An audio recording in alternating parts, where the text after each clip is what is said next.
Hello everyone, this is Nikita. Welcome to Nikita bio world. Friends, हमने previous video में देखा था cell unit of life, cell the unit of life, इस chapter को start किया था। इसके 2 लेक्चर्स हो चुके हैं, जिसमें आपने देखा होगा जो जस्ट हमारा लास्ट वीडियो था, लास्ट लेक्चर था, इसमें हमने कंप्लीट किया था मेसोजोम्स के बारे में। मेसोजोम का क्या फंक्शन होता है, ये सब बताने से पहले एक बार हम मतलब आज का लेक्चर स्टार्ट करने से पहले हम एक बार प्रीवियस लेक्चर को रिवाइज कर लेते हैं, देन आज के सेशन में आगे बढ़ते हैं। हमने देखा था स्ट्रक्चर ऑफ प्रोकैरियोटिक सेल। ये एक सिंपल सी प्रोकैरियोटिक सेल है, एक बैक्टीरियल सेल है, जिसके अंदर हमें ये सारे स्ट्रक्चर्स मिलते हैं। इनमें से कुछ स्ट्रक्चर्स को हम प्रीवियस वीडियो में कंप्लीट कर चुके हैं और जो रिमेनिंग थिंग्स रह गई है उनको आज हम कंप्लीट करने वाले हैं। तो ये जो हमने कोशिका भित्ति होती है इसके बारे में देख लिया, कोशिका झिल्ली क्या होती है, स्लाइमी लेयर यानी कि ग्लाइकोकैलिक्स क्या होता है। ठीक है, ये सारा एक बेसिक सेल का स्ट्रक्चर, एक प्रोकैरियोटिक सेल का स्ट्रक्चर है, जिसमें हमने सेल एनवेलप की बात कर ली है, सेल मेम्ब्रेन की बात कर ली है। सेल मेम्ब्रेन की ही फोल्डिंग को या इनफोल्डिंग को या अंतर्वलन को ही हम क्या कहते हैं, मेसोजोम्स कहते हैं। इन मेसोजोम्स का क्या फंक्शन होता है यहाँ पर हमने कंप्लीट कर लिया था। ये सरफेस एरिया को बढ़ाता है, रेस्पिरेशन में हेल्प करता है, सेल वॉल फॉर्मेशन करवाने में हेल्प करता है, सिक्रीशन यानी कि कुछ चीजों के सिक्रीशन में स्त्रावण में मदद करता है, और सेल डिवीजन यानी कि कोशिका विभाजन में हेल्प करता है। ये जो मेसोजोम होता है। अब आज हम स्टार्ट करते हैं और देखते हैं कि आज हमें क्या देखना है।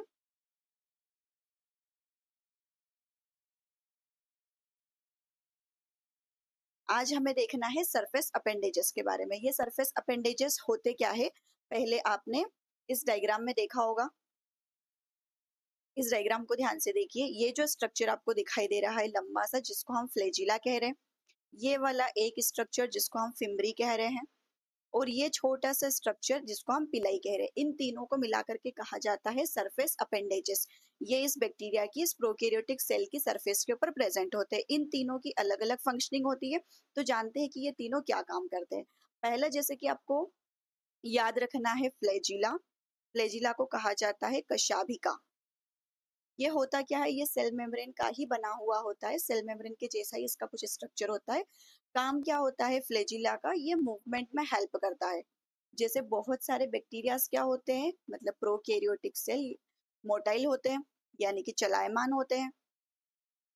बहुत सारे कैसे होते हैं, नॉन मोटाइल होते हैं, यानी कि नॉन मोटाइल है तो उनके अंदर फिर उस कंडीशन में फ्लैजिला नहीं होता है। जो मोटाइल होते हैं, जो चलायमान बैक्टीरिया होते हैं, उनकी बॉडी के अंदर आपको क्या मिलेगा, फ्लैजिला मिलेगा। ये कैसा होता है, लॉन्ग हो सकता है। ये सिंगल फ्लैजिला भी हो सकता है और मल्टीपल फ्लैजिलास भी हो सकते हैं। अगर किसी ऑर्गेनिज्म की बॉडी के अंदर यानी कि किसी प्रोकैरियोट सेल में सिंगल फ्लैजिला है तो उसको मोनोट्राइकस कहा जाता है। एक फ्लैजिला वाला मोनोट्राइकस कहा जाता है। जिसकी बॉडी के अंदर बहुत सारे फ्लैजिला होते हैं उसको पॉलीट्राइकस कहते हैं। ये हम जब बैक्टीरिया के बारे में पढ़ेंगे, यानी कि जब हम मोनेरा किंगडम पढ़ते हैं तो वहां पर हम इसको फिर से डिस्कस करेंगे। पॉलीट्राइकस, जैसे कि आप यहाँ पर एग्जांपल याद रख सकते हो, इकोलाई। जो इकोलाई बैक्टीरिया होता है उसकी पूरी बॉडी के ऊपर फ्लैजिला होते हैं। बट हम अभी हमारे लिए ये इंपॉर्टेंट नहीं है, हम ये जान रहे हैं कि जो फ्लैजिला होता है उसका काम क्या होता है। फ्लैजिला क्या करेगा, मूवमेंट में हेल्प करवाएगा। एक जगह से दूसरी जगह पर फ्लैजिला बैक्टीरिया को अगर प्रोकैरियोटिक सेल को मूवमेंट करना है तो किसके थ्रू करेगा, इस फ्लैजिला के थ्रू करेगा। अब ये जो फ्लैजिला होता है इसमें 3 पार्ट होते हैं। एक तो इसका लंबा सा फिलामेंट पार्ट होता है, जो एक्चुअल में चलायमान होता है, मूवमेंट करता है और आगे बढ़ता है, वाटर करंट के साथ बहता है, वाटर के साथ में वाटर सरफेस के ऊपर तैर सकता है ये। एक तो इसका पार्ट होता है फ्लैजिला का फिलामेंट। एक इसका हिस्सा होता है उसको हम हुक कहते हैं, और एक और इसका हिस्सा होता है जिसको बेसल बॉडी कहते हैं। इसको फिलामेंट को हम क्या कह सकते हैं, तंतु। इसको कहा जाता है अंकुश। और बेसल बॉडी यानी कि आधारीय संरचना। फिलामेंट, तंतु, ये सबसे लंबा पार्ट होता है जो फ्लैजिला का पूरा ज्यादा बॉडी बनाने का काम करता है, वो फिलामेंट है। हुक से नाम समझ में आ रहा होगा।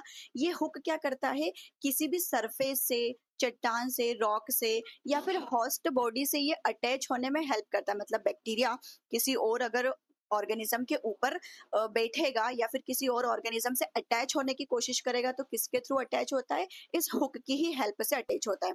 बेसल बॉडी क्या है, ये बेस होता है जहां से फ्लैजिला ओरिजिनेट होता है, जहां से फ्लैजिला निकलता है उसको हम क्या कहते हैं, बेसल बॉडी कहते हैं। तो ये तीनों हिस्से होते हैं, ये एनसीईआरटी में दिए हुए हैं, आउट ऑफ एनसीईआरटी नहीं है, इसलिए आपको ये तीनों नाम याद होने चाहिए। फ्लैजिला काम क्या करता है, मूवमेंट कराने का काम करता है।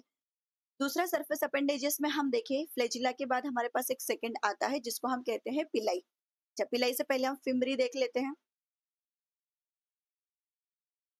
फिमरी जिसको रोम कहा जाता है। ये फिमरी का क्या काम होता है, ये मूवमेंट में हेल्प नहीं करती है, इसका मेन काम होता है किसी भी सरफेस से अटैच होने में। जैसे यहाँ पर तो ये फ्लैजिला का ही जो एक हिस्सा था उसको हमने क्या नाम दिया था, हुक नाम दिया था, ये भी अटैच होने में हेल्प करता है। वैसे ही जो एक और स्ट्रक्चर आपको दिखाई दे रहा था, हमने जो बैक्टीरिया के ऊपर ये छोटा सा एक स्ट्रक्चर देखा, एक्सटेंशन, ये तो था फ्लैजिला। और एक ये जो दूसरा स्ट्रक्चर आपको दिखाई दे रहा है, एक्सटेंशन, जिसको हम फिमरी कह रहे हैं, इस फिमरी का काम भी क्या होता है, अटैच्ड होने में। किससे अटैच्ड होगा, किसी भी सरफेस से, किसी भी सरफेस से, रॉक से, चट्टान वगैरह से, किसी से भी अटैच होने में ये फिमरी हेल्प करता है बैक्टीरिया को।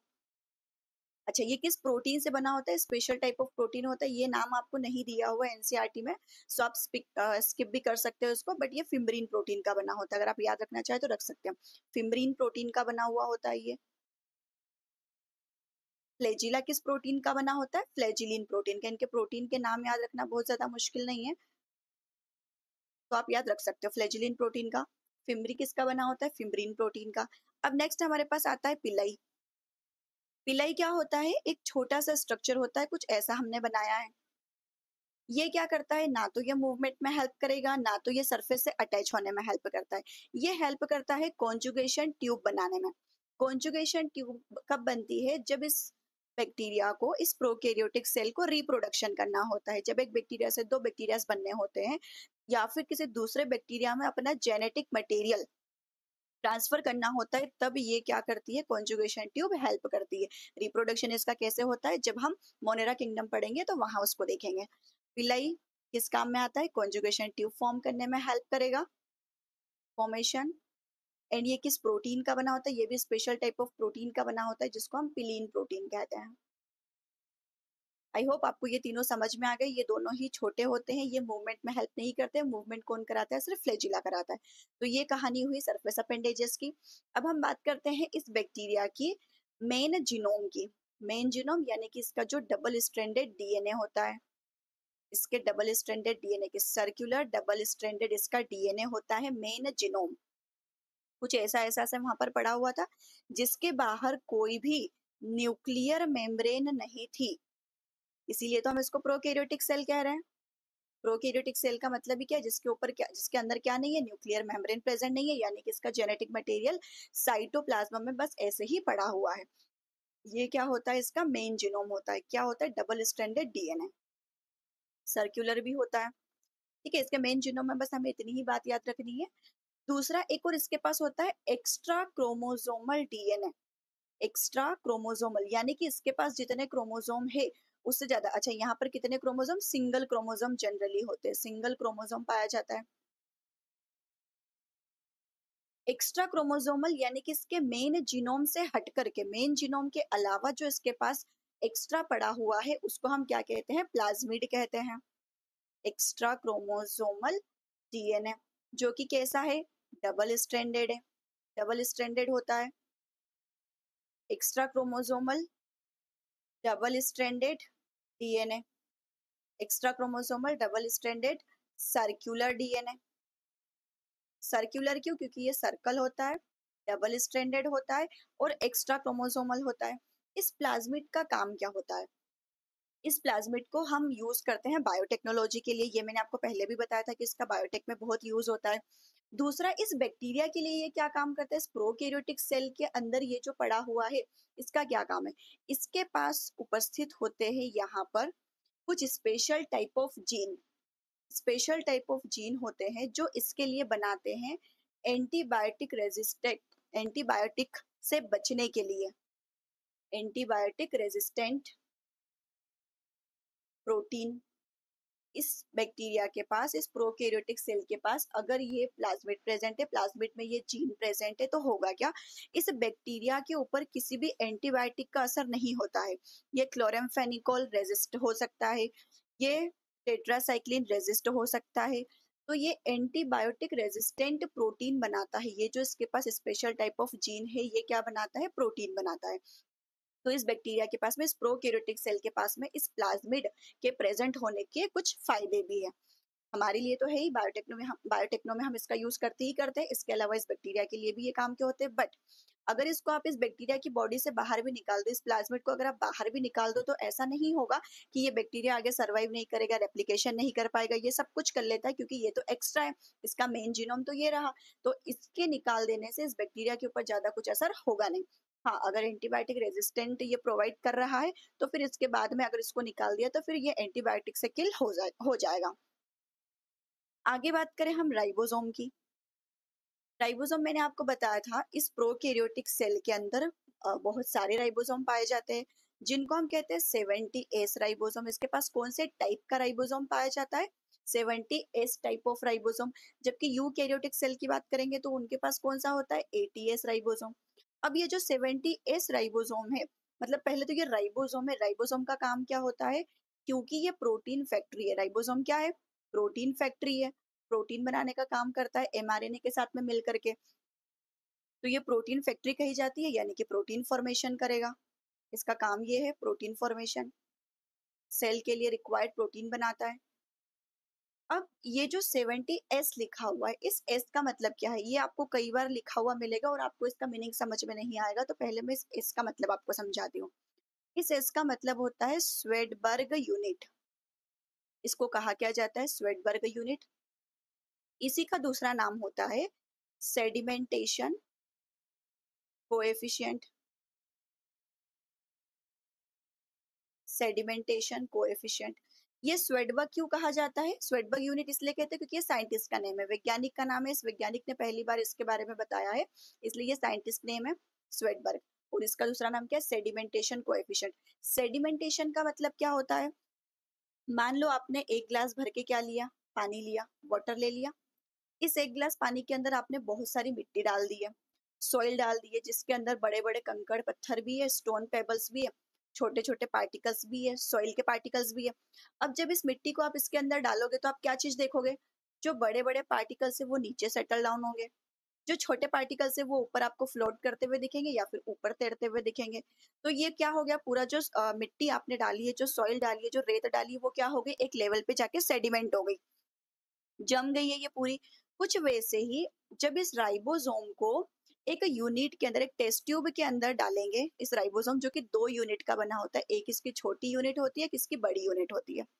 जब इस राइबोसोम को इस टेस्ट ट्यूब के अंदर हमने डाला तो ये भी क्या करता है? कुछ यूनिट्स पर जाकर के सेडिमेंट हो जाता है। ये इकट्ठा जब आपने डाला तो इसकी दोनों यूनिट अलग अलग जाकर सेटल डाउन हुई, एक जाकर के सेटल डाउन हुई 50 पर, एक जाकर सेटल डाउन हुई 30 पर। तो यहाँ से हमने इसके नाम रखे 50S और 30S। जब एक राइबोसोम को डाला तो वो 30S पर सेटल होगी उसकी एक यूनिट, और एक यूनिट सेटल हो गई 50S पर। लेकिन इस ये तो 50 और 30 दोनों मिलाकर 80 होने चाहिए, बट हमने 70S क्यों लिखा है? क्योंकि जब इसी राइबोसोम को हमने डाला और जब इसकी दोनों यूनिट एक साथ एक जगह पर सेटल होती है तो वो यूनिट कितनी होती है? 70। दोनों जब एक साथ एक ही जगह पर सेटल हुई, मतलब इसकी दोनों यूनिट्स जब साथ में सेटल हुई तो किस पर सेटल हुई? 70 पर, 70 पर जाकर के जमा हुई। लेकिन जब दोनों यूनिट्स अलग अलग सेटल हो रही है तो एक छोटी वाली यूनिट 30 पर जाकर के सेटल हो गई, 30 पर रुक गई, और जो दूसरी यूनिट है बड़ी वाली वो 50 पर रुक गई। ये 30 और ये 50। जबकि यहाँ पर वो दोनों यूनिट्स मिलकर के किस पर रुकी है? 70 पर। इसीलिए हम इस राइबोसोम को क्या कहते हैं? 70S type of ribosome. इसकी बड़ी यूनिट को हम कहते हैं 50S, इसकी छोटी यूनिट को हम कहते हैं 30S। और इस S का मतलब क्या है? Svedberg unit. इसी को हम कहते हैं सेडिमेंटेशन कोएफिशिएंट। किस लेवल पर जाकर के ये सेडिमेंट हो रहा है, उसी बेसिस पर हमने ये 70 और 80 इसको नाम दिए हैं। अगर क्लियर हो गया हो तो अच्छी बात है, अगर नहीं भी हुआ है तो आगे एक बार फिर हम राइबोसोम पढ़ेंगे, वहां इस चीज को मैं फिर क्लियर कर दूंगी। अब नेक्स्ट हम चीज देखिए, पोलीराइबोसोम या पोलीसोम। ये क्या होता है? मैंने आपसे कहा यहाँ पर बहुत सारे राइबोसोम होते हैं, इस प्रोकैरियोटिक सेल के अंदर मल्टीपल राइबोसोम है। ये राइबोसोम एक एमआरएनए के ऊपर जाकर बाइंड हो जाते हैं। ये एमआरएनए मैसेंजर आरएनए, इसी को हम कहते हैं संदेशवाहक आरएनए। इसी को हम क्या कहते हैं? संदेशवाहक आरएनए। इस मैसेंजर आरएनए के ऊपर ये राइबोसोम जाकर के कुछ इस तरीके से यूनिट्स बाइंड हो गई है। अब ये जो पूरा स्ट्रक्चर फॉर्म हुआ है, इसी पूरे स्ट्रक्चर को हम क्या कहते हैं? पोलीराइबोसोम। या पॉलीराइबोसोम, इसी को हम कहते हैं बहु राइबोसोम, हिंदी में इसे कहते हैं बहु राइबोसोम। अब ये जो यूनिट बनी है, ये यूनिट क्या करेगी, प्रोटीन फॉर्मेशन का काम करेगी, यानी कि सिर्फ और सिर्फ प्रोटीन इससे नहीं बनता, राइबोसोम से ही नहीं बनता है, राइबोसोम भी जाकर के किससे बाइंड होता है, आरएनए से बाइंड होता है, तब कहीं जाकर के किसका निर्माण होता है, प्रोटीन का। आई होप आपको पोलिसोम पॉलीराइबोसोम क्लियर है।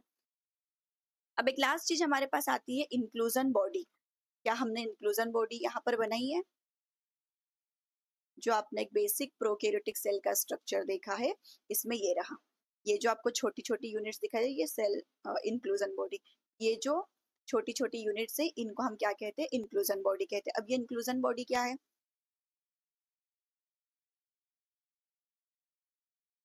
ये इंक्लूजन बॉडी है संग्रहित भोजन या स्टोर्ड फूड मटेरियल, संग्रहित भोजन किसका, इस प्रोकैरियोटिक सेल का संग्रहित भोजन या स्टोर्ड मटेरियल।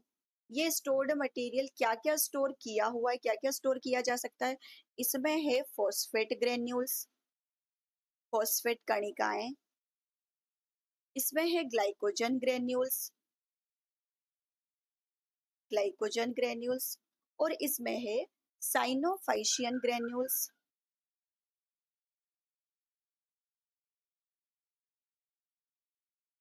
साइनोफाइशियन ग्रेन्यूल्स, ग्रेन्यूल्स को हम यहाँ पर कह रहे हैं कणिकाएं। ये नॉन मेम्ब्रेनस होती है, यानी कि इनके बाहर आपको कोई झिल्ली नहीं दिखाई देगी। ये कैसे होते हैं, बिना झिल्ली के, यानी कि झिल्ली रहित बोल सकते हैं उसको, झिल्ली रहित लिखेंगे हम, ठीक है। ये कैसे होते हैं, झिल्ली रहित, नॉन मेम्ब्रेनस स्ट्रक्चर होते हैं, इंक्लूजन बॉडी जिनको हम कह रहे हैं, संग्रहित भोजन स्टोर्ड फूड मटेरियल होता है ये प्रोकैरियोटिक सेल का। अब ये तो हमने सारे स्ट्रक्चर कंप्लीट किए जो हमारी बैक्टीरियल सेल यानी कि प्रोकैरियोटिक सेल के अंदर हमें मिलते हैं। अब इसी के आगे हम देखें शेप, जो ये बैक्टीरियल सेल अभी हमने देखी, कुछ हमने इसका नॉर्मल एक बेसिक स्ट्रक्चर बना के देखा, अब ये बहुत सारे शेप में अवेलेबल हो सकता है। तो हम बात कर लेते हैं इसके शेप्स की। नॉर्मली हमें ये कितने टाइप का मिलेगा, 4 टाइप का, इसके जो शेप है वो कितने टाइप के मिलेंगे, 4 टाइप्स के शेप मिल जाएंगे। जैसे गोलाकार, राउंड या स्फेरिकल, जिसको हम कहते हैं मतलब ये किस कैसा दिखाई देगा, हमें राउंड दिखाई देगा। स्फेरिकल शेप होता है इन बैक्टीरियाज का, इस सेल का राउंड स्ट्रक्चर या फिर स्फेरिकल होता है, जिसको हम कह सकते हैं कोकाई या फिर कोकस। जैसे जिस भी बैक्टीरिया के नाम में कोकस आ रहा हो, याद करो एक बैक्टीरिया डिप्लोकोकस नाम सुना होगा आपने, डिप्लोकोकस, स्ट्रेप्टोकोकस, तो उनका जो शेप होता है वो कैसा होता है, गोलाकार, यानी कि वो राउंड शेप के होते हैं। एक होता है बेसिलाई, बेसिलस बैक्टीरिया, जैसे आपने क्या नाम सुना है, दही के अंदर, कर्ड के अंदर जो बैक्टीरिया मिलता है हमें, लैक्टोबैसिलस। तो बैसिलस बैक्टीरिया का जो शेप होता है दंडाकार दिखाई, दंडाकार मतलब आपको कुछ ऐसा लंबा सा स्ट्रक्चर दिखाई देगा, ऐसा रोड शेप्ड स्ट्रक्चर, इसको हम क्या कहते हैं, road shaped structure, road shaped structure दिखाई देगा। नेक्स्ट आपको दिखाई दे रहा है कोमा शेप्ड या फिर कोशाकार, जिसको हम कहते हैं। कोमा शेप्ड कैसा, कोमा कैसा बनाते हैं, बिल्कुल एकदम छोटा सा कुछ ऐसा स्ट्रक्चर होता है, इसको हम कहते हैं विब्रियो, इसको हम क्या कहते हैं, विब्रियो। इसके एग्जाम्पल की बात करें तो क्या याद रखोगे आप, विब्रियो कॉलेरी, जो विब्रियो कॉलेरी है जो क्या कॉज करता है, कॉलेरा कॉज करता है। तो यहाँ पर आप एग्जाम्पल की बात करोगे तो आप लैक्टोबैसिलस याद रख सकते हो, यहाँ आप एग्जाम्पल विब्रियो कॉलेरी याद रख सकते हो, यहाँ आप डिप्लोकोकस याद रख सकते हो। इसका शेप आपको मिलेगा राउंड, इसका शेप कुछ ऐसा लंबा सा रोड शेप्ड मिलेगा, कोशाकार कोमा शेप्ड आपको स्ट्रक्चर मिलेगा, और सर्पिल स्पाइरल कैसा मिलेगा आपको, कुछ स्पाइरल शेप्ड इस तरीके से। इसकी बॉडी आपको कैसे मिलेगी, स्पाइरल मिलेगी। तो ये 4 टाइप के बैक्टीरिया, मतलब 4 शेप के बैक्टीरिया हमें मिलते हैं। आई होप आपको चारों शेप क्लियर हो गए हैं। तो अब हम हमारे नेक्स्ट वीडियो में बात करेंगे gram positive gram negative bacteria की। ये किस बेसिस पर है, सेल वॉल के बेसिस पर है। इनकी सेल वॉल अगर स्टेन हो जाती है, स्टेन होने का मतलब अभिरंजित हो जाती है या अभिरंजित नहीं होती है, मतलब स्टेन ले लेता है कोई बैक्टीरिया के सेल वॉल या फिर नहीं लेता है, इस बेसिस पर बैक्टीरिया 2 टाइप के होते हैं, ग्राम पॉजिटिव यानी कि ग्राम धनात्मक और ग्राम ऋणात्मक बैक्टीरिया। तो इस टॉपिक को हम करेंगे हमारे नेक्स्ट वीडियो में क्लियर। आज के वीडियो से अगर आपको कुछ भी समझ आया हो, कुछ भी सीखा हो आपने, तो निकिता बायो वर्ल्ड के साथ जुड़े रहिए और ऐसे इस चैप्टर को कंप्लीट करने के लिए थैंक यू सो मच।